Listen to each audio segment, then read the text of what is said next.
여러분, 나이를 먹을수록 자꾸 참게 되지 않으십니까? 크게 말하면 싸움이 될 것 같고 조용히 있으면 만만하게 보였던 경험 한두 번이 아니었을 겁니다.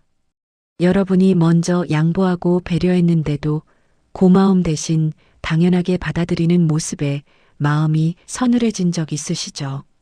그래서 어느 날은 크게 화를 내고 또 어느 날은 아무 말도 하지 못해 스스로를 탓하며 잠들곤 합니다. 그런데 이상하게도 화를 내도 존중은 돌아오지 않고 침묵해도 존중은 더 멀어집니다. 이 모순 같은 상황을 풀 수 있는 길이 과연 있을까요? 부처님의 가르침 속에 우리가 보지 못했던 아주 단순한 열쇠가 있습니다. 그 열쇠가 무엇인지 이야기 속에서 천천히 드러나게 될 것입니다. 나이가 들수록 우리는 말수를 줄이게 됩니다. 하고 싶은 말이 없어서가 아니라 괜히 꺼냈다 상처받을까봐, 분위기가 어색해질까봐 조심스러워지기 때문입니다. 한마디 했다가 요즘은 달라요라는 말이 돌아오면 마음이 쿡 하고 내려앉습니다. 그래서 다음부터는 차라리 참는 쪽을 선택하게 됩니다. 그렇게 조용히 지내면 관계가 편해질 것 같지만 이상하게도 그때부터 사람들이 우리를 더 가볍게 대하기 시작합니다. 중요한 이야기를 하면서도 나를 건너뛰고 이미 정해진 일을 결과만 알려주는 일이 늘어나면서 존재의 무게가 조금씩 줄어드는 느낌이 들기 시작합니다. 어느 집에서 이사 이야기가 한창일 때 아버지가 조심스레 물었습니다. 그 동네는 병원이 좀 멀지 않겠니? 아들은 웃으며 대답했습니다. 아버지는 그냥 편히 계세요. 요즘은 다 괜찮아요. 말은 공손했지만 그 순간 아버지는 자신이 대화에서 빠져 있다는 사실을 명확히 느꼈습니다. 그날 이후 아버지는 더 이상 깊게 말하지 않기로 마음먹었습니다. 괜히 간섭하는 사람처럼 보이고 싶지 않았기 때문입니다. 그런데 시간이 흐를수록 사람들은 그를 더 쉽게 대하기 시작했고 필요할 때만 찾아와 부탁하고 중요한 결정에는 참여시키지 않았습니다. 조용함이 존중이 되는 대신 점점 투명해지는 일이 벌어진 것입니다. 부처님은 이 모습을 전혀 다른 각도에서 보라고 하십니다. 사람들은 나이를 기준으로 태도를 정하는 것이 아니라 우리가 풍기는 마음의 자세를 보고 태도를 정한다는 것입니다. 겉으로는 참고 있는 것 같아도 속에서는 이미 나는 물러나야 한다. 이제는 내 차례가 아니다라는 생각이 자리 잡고 있을 때가 많습니다. 그 생각이 표정과 말투, 자세에 스며들면 사람들은 무의식적으로 이렇게 느끼게 됩니다. 크게 신경 쓰지 않아도 되는 사람이라는 인상. 그래서 더 쉽게 건너뛰고 더 가볍게 넘기게 됩니다. 침묵에도 두 가지가 있습니다. 상처받지 않으려고 물러나는 침묵과 상황을 지켜보며 말할 때를 기다리는 침묵입니다. 밖에서 보면 둘 다 조용해 보이지만 전해지는 기운은 완전히 다릅니다. 도망치는 침묵은 사람을 작게 보이게 만들고 준비하는 침묵은 사람을 단단하게 보이게 만듭니다. 우리는 종종 첫 번째 침묵을 지혜라고 착각하지만 실은 상처가 다시 반복될까봐 자신을 뒤로 숨긴 경우가 많습니다. 그렇게 시간이 흘러가면 나도 모르게 없어도 되는 사람처럼 행동하게 되고 주변 사람들 역시 그 행동에 맞춰 나를 대하기 시작합니다. 부처님은 자신을 잃은 사람은 남에게도 잊힌다고 말씀하셨습니다. 남들이 나를 무시해서가 아니라 내가 먼저 나를 뒤로 물러나게 만들었는지 돌아보라는 뜻입니다.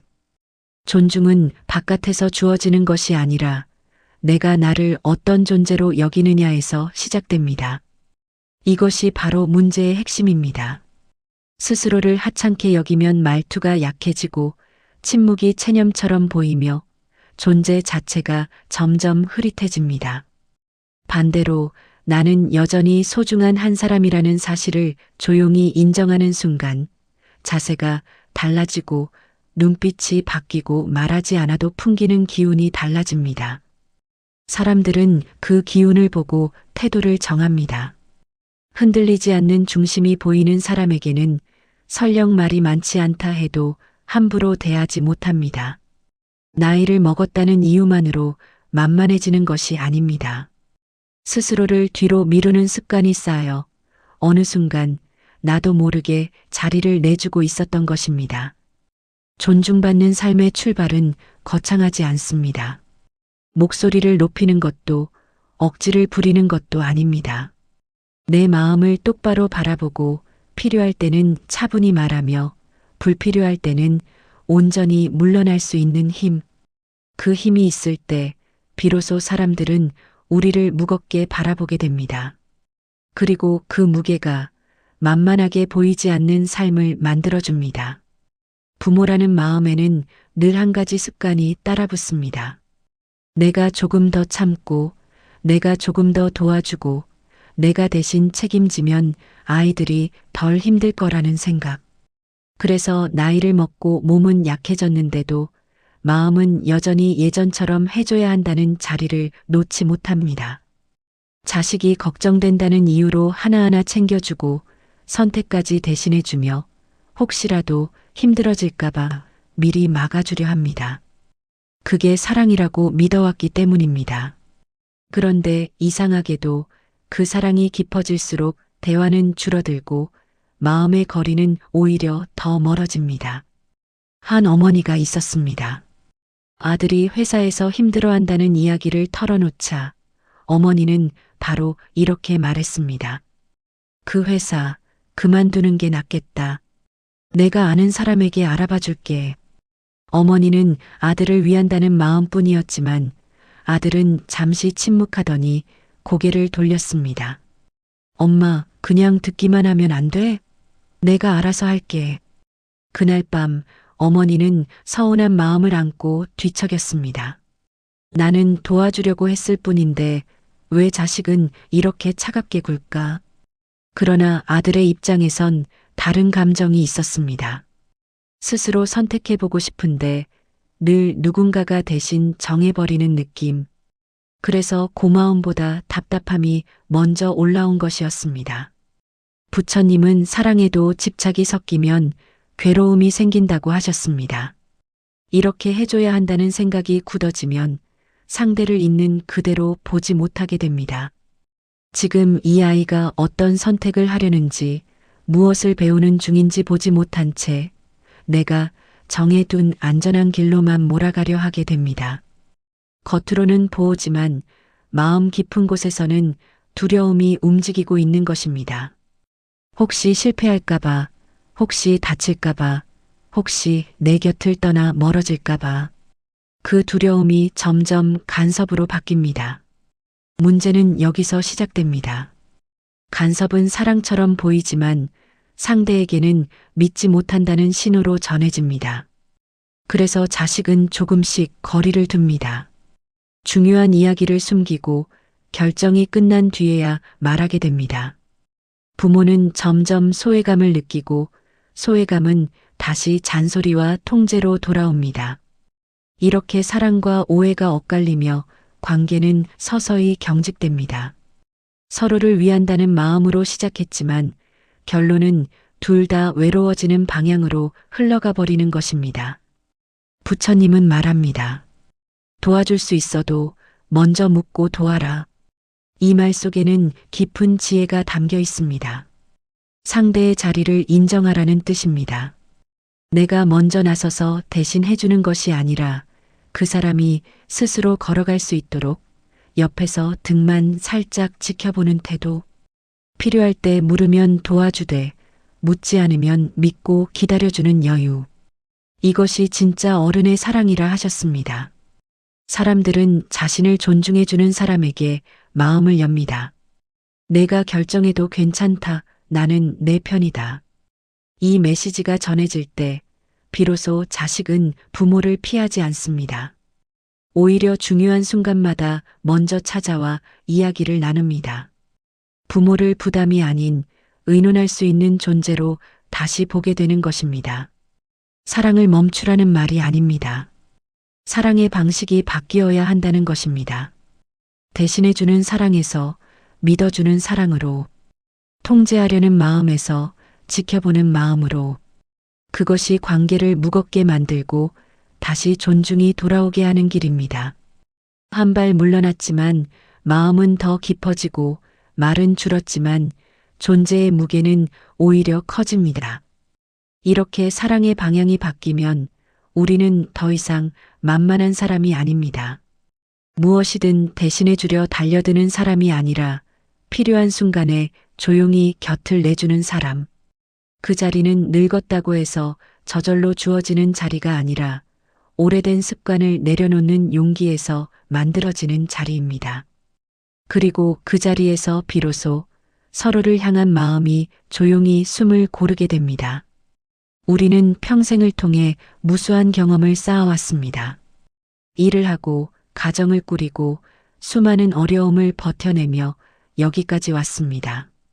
그래서 누군가 고민을 털어놓으면 자연스럽게 해답이 떠오릅니다. 이렇게 하는 게 좋은데 저렇게 하면 실패할 텐데 이미 결과가 눈에 보이기 때문입니다. 그래서 자꾸 설명이 길어집니다. 특히 자식에게는 더 그렇습니다. 살면서 알게 된 것을 물려주고 싶은 마음, 같은 실수를 하지 않게 지켜주고 싶은 마음이 앞서기 때문입니다. 하지만 이상하게도 말을 많이 할수록 사람들은 점점 우리의 말을 흘려듣기 시작합니다.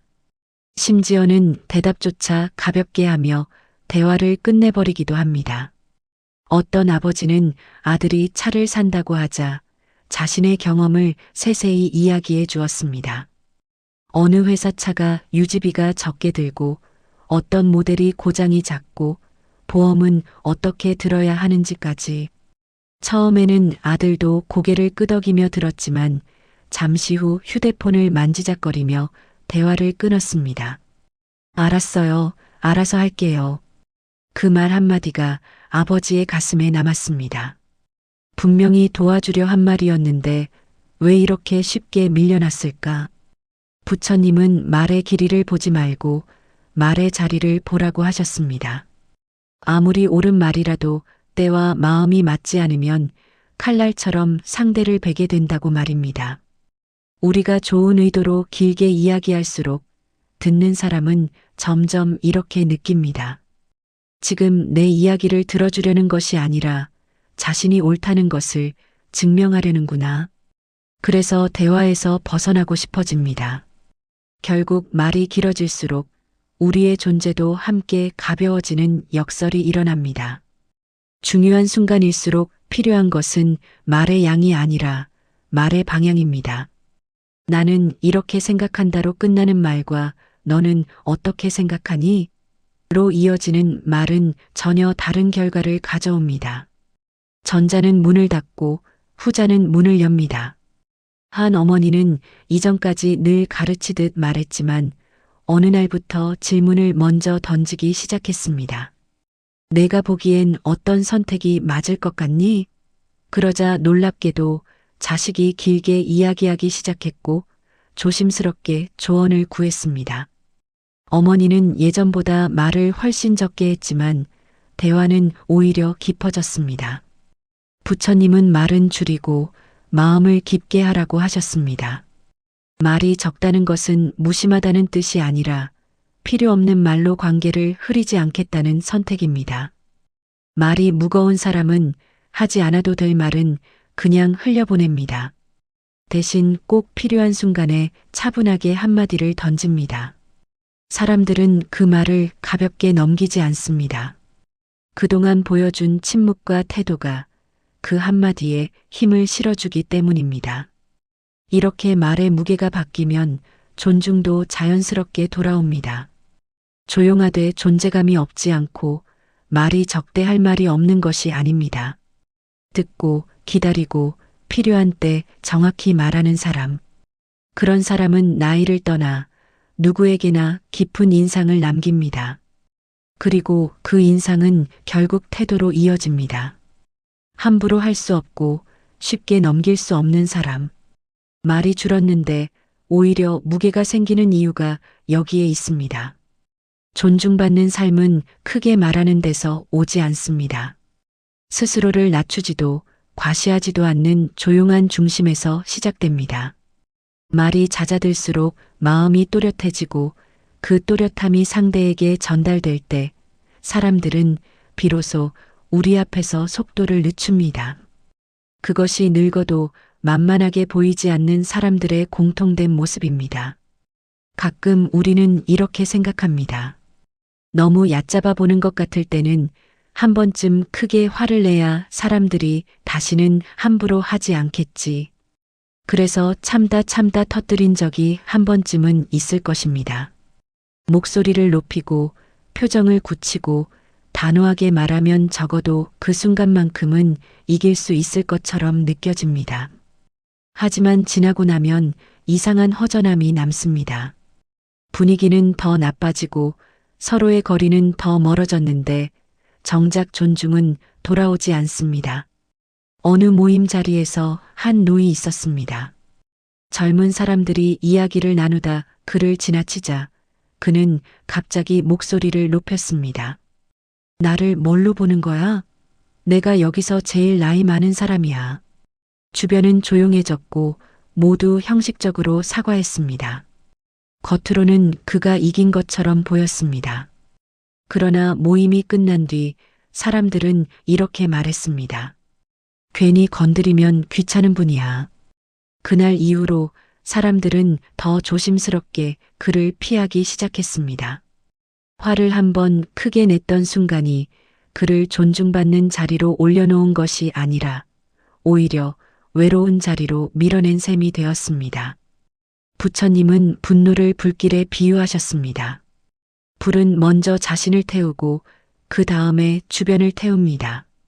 화를 내는 순간 우리는 강해지는 것이 아니라 마음을 다스리지 못한다는 사실을 스스로 드러내게 됩니다. 사람들은 겉으로는 조용히 있지만 속으로는 이렇게 생각합니다. 감정만 건드리면 무너지는 사람이구나.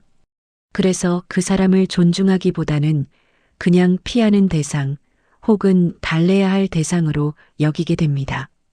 화가 크면 클수록 존재의 무게는 오히려 줄어드는 아이러니가 생깁니다. 그렇다고 감정을 억눌러 아무 말도 하지 말라는 뜻은 아닙니다. 부처님은 화가 올라올 때 먼저 멈추고 바라보라고 하셨습니다. 왜 이렇게까지 서운한가? 무엇이 나를 자극했는가? 진짜 두려움은 무엇인가? 이 질문을 잠시라도 스스로에게 던지면 말의 방향이 달라집니다. 왜 나를 무시하느냐가 아니라 나는 이런 방식이 힘들다라는 차분한 표현으로 바뀌게 됩니다. 같은 사실을 말해도 분노로 말하면 싸움이 되고 중심에서 말하면 대화가 됩니다. 한 아버지는 늘 화부터 내던 사람이었습니다. 자식이 늦게 들어오면 버럭 소리를 치고 집안이 어지러우면 곧장 불평을 쏟아냈습니다. 그러던 어느 날 병원에서 혈압이 높다는 이야기를 듣고 스스로를 돌아보기 시작했습니다. 그날 이후 화가 치밀어 오를 때마다 잠깐 자리를 피했습니다.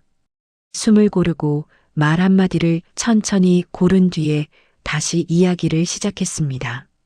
처음에는 어색했지만 시간이 지나자 자식들의 태도가 달라졌습니다. 대화를 피하던 아이들이 오히려 먼저 다가와 이야기를 나누었습니다. 아버지가 약해진 것이 아니라 오히려 더 단단해 보였기 때문입니다. 참는다는 것은 억지로 참고 쌓아두라는 뜻이 아닙니다. 감정을 그대로 인정하되 그 감정에 끌려가지 않는 연습입니다. 내 안에서 올라오는 화를 내가 다스릴 수 있다는 느낌이 생길 때 비로소 말과 행동에도 힘이 실립니다. 사람들은 본능적으로 그 차이를 알아봅니다. 쉽게 흔들리지 않는 사람, 감정에 휘둘리지 않는 사람을 볼 때 자연스럽게 태도가 달라집니다. 더 이상 시험해 보지 않고 가볍게 대하지 않습니다. 존중은 두려움으로 얻어지지 않습니다. 어느 날 갑자기 크게 화를 내서 얻어지는 것도 아닙니다. 느리지만 꾸준히 감정을 다루는 태도에서 만들어집니다. 목소리는 낮아졌지만 마음의 중심은 더 높아집니다. 바로 그 지점에서 나이가 들수록 오히려 더 무게감이 생기는 사람이 됩니다. 그리고 그런 사람 앞에서는 누구도 쉽게 함부로 할 수 없습니다. 나이가 들면 몸이 예전 같지 않고 결정도 점점 귀찮아집니다. 병원 예약, 공과금 납부, 기계 사용 같은 일들이 번거롭게 느껴지고 어느 순간부터 자식에게 묻는 일이 많아집니다. 이건 어떻게 해야 하니? 이거 좀 대신 해줄래? 처음에는 고맙고 마음 든든합니다. 가족이 있으니 의지할 수 있다는 생각에 부담을 내려놓는 느낌이 들지요. 그런데 어느 순간 당연한 일이 되어버립니다. 부탁이 쌓이고 선택을 맡기는 일이 늘어나면서 나 스스로 결정하는 영역이 점점 줄어듭니다. 그때부터 관계의 균형이 서서히 흐트러지기 시작합니다. 어떤 어머니는 작은 일조차 스스로 결정하지 못하게 되었습니다. 휴대폰 요금제를 바꾸는 일부터 병원 진료 날짜까지 모두 아들에게 의지했습니다. 아들은 처음엔 열심히 도와주었지만 시간이 갈수록 표정이 굳어졌습니다. 바쁘다는 이유로 전화를 늦게 받거나 대충 대답하고 넘어가기도 했습니다. 어머니는 서운했습니다. 나를 위해 조금만 더 정성을 들여주면 좋을 텐데 왜 이렇게 귀찮아하는지 이해할 수 없었습니다. 하지만 아들의 마음속에는 또 다른 부담이 쌓이고 있었습니다. 왜 모든 걸 나에게 맡길까? 왜 스스로 하려 하지 않을까? 사랑은 여전히 있었지만 부담이 그 사랑 위에 얹히면서 태도가 무거워졌던 것입니다. 부처님은 의지할 수 있는 것처럼 보이는 대상일수록 조심하라고 하셨습니다. 누군가에게 지나치게 기대면 그 사람의 마음속에 보이지 않는 짐이 놓이기 때문입니다. 우리가 기대는 순간 그 사람은 책임까지 함께 떠안게 됩니다. 혹시 잘못되면 내가 욕먹지 않을까? 내가 떠받쳐야 하지 않을까? 이 부담이 쌓이면 관계는 자연스럽게 피곤해집니다. 상대는 의무처럼 우리 곁에 서 있게 되고 언젠가부터 그 의무가 짜증으로 바뀌기 시작합니다. 그때 우리는 이렇게 느끼게 됩니다. 나를 무겁게 여겨야 하는데 오히려 귀찮아하는구나. 하지만 문제는 사랑이 식어서가 아니라 의존이 너무 깊어졌기 때문입니다. 그렇다고 모든 일을 혼자서 하라는 뜻은 아닙니다. 부처님은 할 수 있는 일은 스스로 하고 할 수 없는 일은 고맙게 도움을 받으라고 말씀하셨습니다. 중요한 것은 태도입니다. 먼저 스스로 해보려고 시도하는 마음, 해보다가 막히면 함께 상의하는 자세. 이것만으로도 관계의 무게가 달라집니다. 어떤 아버지는 은행 업무가 어려워 늘 아들에게 부탁하던 분이었습니다.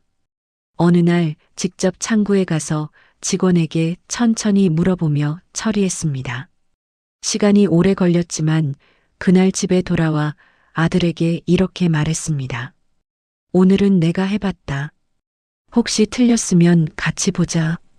아들은 놀랐고 얼굴에 미소가 번졌습니다. 그날 이후 도움을 드리는 마음이 이상하게도 더 편안해졌다고 합니다. 사람들은 스스로 서려고 애쓰는 사람에게 자연스럽게 존중을 느낍니다. 완벽해서가 아니라 책임을 나누려 하기 때문입니다. 기대기만 하는 사람 옆에서는 숨이 막히지만 함께 서려는 사람 옆에서는 마음이 느슨해집니다. 그래서 도와주는 일도 부담이 아니라 동행처럼 느껴집니다. 그 순간 관계는 다시 평평해지고 서로의 눈높이가 맞춰집니다. 의존은 편안해 보이지만 결국 나를 약하게 만들고 관계를 무겁게 합니다. 반대로 조금 불편하더라도 스스로 해보려는 태도는 우리를 단단하게 만듭니다. 손을 내밀지 말라는 것이 아니라 먼저 한 발 디뎌보라는 뜻입니다. 그 한 발이 우리 안의 중심을 일깨우고 다른 사람의 마음에도 여유를 만들어줍니다. 그 중심이 자리 잡을 때 사람들은 우리를 더 이상 부담으로 보지 않습니다. 오히려 함께 서 있는 동반자로 바라봅니다. 그렇게 무게가 생긴 사람에게는 누가 봐도 쉽게 함부로 할 수 없습니다. 나이가 들수록 우리는 자연스럽게 속도를 늦추게 됩니다. 말도 전보다 천천히 하고 대화의 중심에서 한 발 물러서는 경우가 많아집니다. 그 모습이 나쁘다고만 할 수는 없습니다. 갈등이 생길 때 불필요한 말로 불씨를 키우지 않고 조용히 상황을 지켜볼 수 있다는 것은 분명 성숙의 한 모습입니다. 그런데 이상하게도 같은 침묵인데도 어떤 사람은 존중받고 어떤 사람은 점점 존재가 옅어집니다. 차이는 어디에서 생길까요? 바로 마음의 방향에서 갈라집니다. 한 어르신은 모임 자리에서 대부분의 대화를 묵묵히 듣기만 했습니다. 필요할 때만 짧게 덧붙였고 그럴 때면 사람들이 귀를 기울였습니다. 반면 또 다른 어르신은 비슷하게 말이 적었지만 사람들은 그를 거의 신경 쓰지 않았습니다. 같은 침묵인데 왜 이렇게 다르게 받아들여질까요? 처음 어르신의 침묵은 듣고 이해하려는 침묵이었고 두 번째 어르신의 침묵은 아무 상관도 없다는 침묵이었기 때문입니다. 겉모습은 차분했지만 안에서 움직이는 마음은 전혀 달랐던 것입니다. 부처님은 마음이 닫힌 침묵과 열려있는 침묵을 구분하라고 하셨습니다. 닫힌 침묵은 이미 결론을 내려놓은 상태에서 나오는 경우가 많습니다. 어차피 말해봐야 소용없다.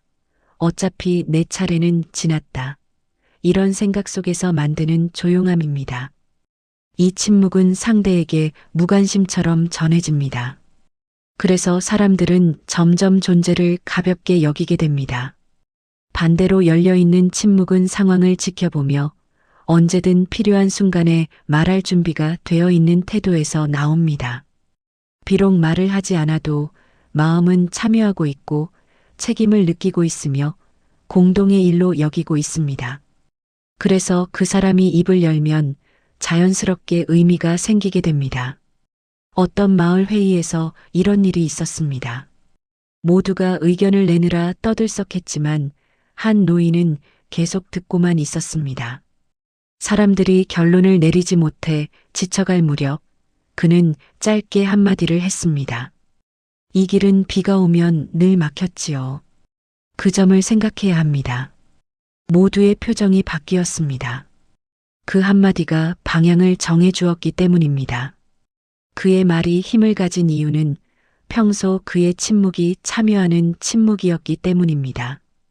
늘 듣고 기억하고 상황을 느끼며 조용히 자리를 지키고 있었던 것입니다. 존중받는 침묵은 단순히 말을 하지 않는 데서 오지 않습니다. 거리를 두고도 마음을 열어두는 태도, 나의 의견이 필요할 때는 책임지고 내놓겠다는 준비가 만들어냅니다. 그래서 사람들은 그 앞에서 가벼운 농담으로만 대하지 못합니다. 비록 말은 적지만 그 말이 언제든 상황을 바꿀 수 있다는 무게를 느끼기 때문입니다. 반대로 체념에서 나온 침묵은 스스로를 그 자리에 없는 사람처럼 만들고 맙니다. 어느 순간 대화에서 이름이 빠지고 중요한 순간마다 의견을 묻지 않게 되는 이유가 여기에 있습니다. 말을 줄이는 연습은 분명 필요합니다. 그러나 그보다 먼저 필요한 것은 마음을 닫지 않는 연습입니다. 조용히 있으면서도 함께 참여하고 있다는 느낌을 스스로에게 확인시켜주는 것. 그때 침묵은 단순한 비어있음이 아니라 깊게 채워진 여유가 됩니다. 그리고 그 여유는 곧 존재의 무게로 드러납니다. 삶이 우리에게 속도를 늦추게 만들었지만 속도가 느리다고 해서 가벼워져야 하는 것은 아닙니다. 마음이 열려있는 침묵을 선택할 때 우리는 말없이도 존중을 얻게 됩니다. 나이가 들수록 뒤돌아보게 되는 시간이 많아집니다. 젊을 때 했던 선택, 그때 하지 못했던 말, 가족에게 미처 챙겨주지 못했던 순간들이 마음속에서 하나둘 떠오릅니다. 그 기억들은 때로는 후회가 되고 때로는 미안함이 되어 우리를 조용히 눌러버립니다. 그래서 스스로에게 엄격해집니다. 그때 좀 더 잘할 걸. 나는 늘 부족했다. 이런 생각이 습관처럼 반복되면 자신을 대하는 태도도 함께 작아집니다. 그리고 이상하게도 자신을 작게 여길수록 다른 사람들의 태도도 점점 가벼워집니다. 한 할아버지는 늘 이런 말을 입에 달고 살았습니다. 나는 뭐 한 게 있나? 다들 고생만 시켰지. 가족들은 처음엔 위로했지만 나중엔 별다른 대답을 하지 않게 되었습니다. 대화를 이어가기 어렵기 때문입니다. 할아버지는 스스로를 낮춘다고 생각했지만 사실은 자신을 계속 깎아내리고 있었습니다. 그 모습은 주변 사람들에게도 묘한 무력감을 주었습니다. 존중을 받고 싶으면서도 정작 스스로를 존중하지 못하는 모습이 느껴졌기 때문입니다. 부처님은 자기를 사랑하는 이는 남에게도 연민을 베푼다고 하셨습니다. 여기서 말하는 사랑은 욕심 어린 사랑이 아니라 자기 자신을 미워하지 않는 마음입니다. 실수했던 과거를 인정하되 그것 때문에 자신을 끝까지 벌주지 않는 태도입니다. 누구나 잘못을 하고 누구나 부족함을 안고 살아갑니다. 중요한 것은 그 사실을 깨달은 뒤에도 자신을 계속 공격할 것인지 아니면 그 부족함까지 끌어안고 다시 걸어갈 것인지의 차이입니다. 어떤 할머니는 평생을 자식만 바라보고 살았습니다. 나이가 들고 나서야 비로소 자신이 좋아했던 것들이 무엇인지 떠올리기 시작했습니다. 그래서 작은 화분을 가꾸고 동네 도서관을 다니며 천천히 글을 읽기 시작했습니다. 누가 보라고 한 것도 아닌데 얼굴이 점점 밝아졌습니다. 자식이 힘든 이야기를 꺼냈을 때도 예전처럼 걱정부터 쏟아내지 않고 먼저 이야기를 충분히 들어주었습니다. 그리고 짧게 말했습니다. 내가 선택한 길이라면 엄마는 믿어줄게. 자식은 놀랐고 그날 이후로 더 자주 어머니를 찾았습니다. 어머니가 자신을 보살피는 모습을 보며 자연스럽게 그 존재가 무겁게 느껴졌기 때문입니다. 자기와 화해한다는 것은 과거의 나를 미워하지 않는 것입니다. 잘못한 것은 인정하되 그 경험이 지금의 나를 만들었음을 받아들이는 일입니다. 그러면 마음이 부드러워집니다. 부드러워졌다고 해서 약해지는 것은 아닙니다. 오히려 그 부드러움 속에 단단함이 함께 자리 잡습니다. 감정에 휘둘리지 않고 다른 사람의 말에 쉽게 흔들리지 않게 됩니다. 그때 사람들은 우리를 보며 느낍니다. 이 사람은 스스로와 싸우지 않는구나. 자기 자신과 이미 화해했구나. 그래서 더 이상 외부의 평가에 매달리지 않는구나. 이 느낌은 말로 설명하기 어렵지만 곁에 있으면 누구든 알게 됩니다. 표정이 편안하고 말이 서두르지 않으며 결정이 차분합니다. 그렇다고 고집스럽지도 않습니다. 자신의 자리를 알고 다른 사람의 자리도 인정해 줍니다.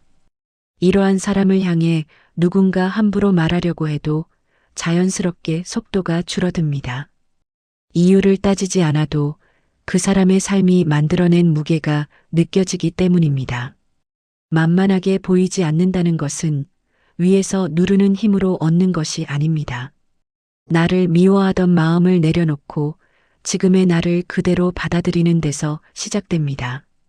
스스로를 존중하는 법을 배운 사람은 남에게서 존중을 구걸하지 않습니다. 그래서 오히려 더 깊은 존중을 받게 됩니다.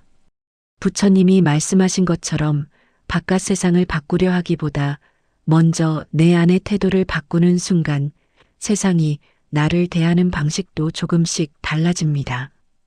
그것이 나이가 들어도 가볍게 여겨지지 않는 사람들의 공통된 비밀입니다. 나이를 먹는다는 것은 약해지는 것이 아니라 서서히 불필요한 것들을 내려놓는 과정인지도 모릅니다. 남들이 나를 어떻게 보느냐에 매달리던 마음, 사랑을 걱정으로 바꾸어 붙잡으려는 습관, 순간의 화로 체면을 세우려 했던 기억들. 돌아보면 그것들이 우리를 지켜준 것도 있지만 동시에 우리를 점점 가볍게 만들기도 했습니다. 부처님의 가르침은 거창한 변화가 아니라 오늘 한 걸음씩 방향을 바로잡으라고 말합니다. 스스로를 낮추지 않되 억지로 드러내려 하지 않는 중심. 필요할 때는 말하고 아닐 때는 조용히 머무는 여유. 도와주되 대신 살아주지 않는 사랑. 그리고 무엇보다 지난 나를 용서하고 지금의 나를 존중하는 태도. 이 마음이 자리를 잡으면 세상이 먼저 달라집니다. 누군가의 말 한마디에 흔들리지 않고 작은 오해에도 서두르지 않게 됩니다. 그 안정이 표정과 눈빛, 말투에 스며들며 사람들은 그 앞에서 자연스럽게 속도를 늦춥니다. 우리는 여전히 같은 사람인데 존재의 무게만 조금 더 깊어집니다. 나이가 들어도 만만하지 않은 사람, 그 비밀은 바깥이 아니라 우리 안에 있었습니다. 오늘부터 아주 작게라도 내 마음의 중심을 다시 세워보는 것. 그것만으로도 남은 시간은 이전과 다른 빛을 갖게 될 것입니다.